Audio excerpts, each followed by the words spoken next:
Ай, қызыма көмектессе. Имзалап қоясың ба?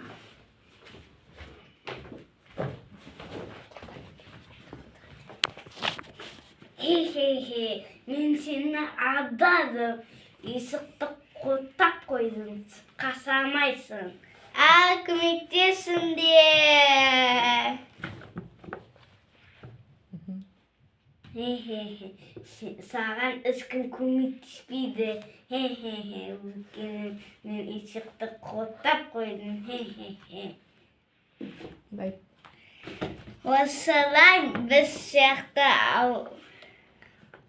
аудармаңызда. Böyle sizlerді үйге мына пакетті ұстап көмектесіңіздерінде бармаңыздар. Менің мамам шақырып жатыр деп кете беріңіздер. Лайк, комментарий жазып тіркеліп кетіңіздер.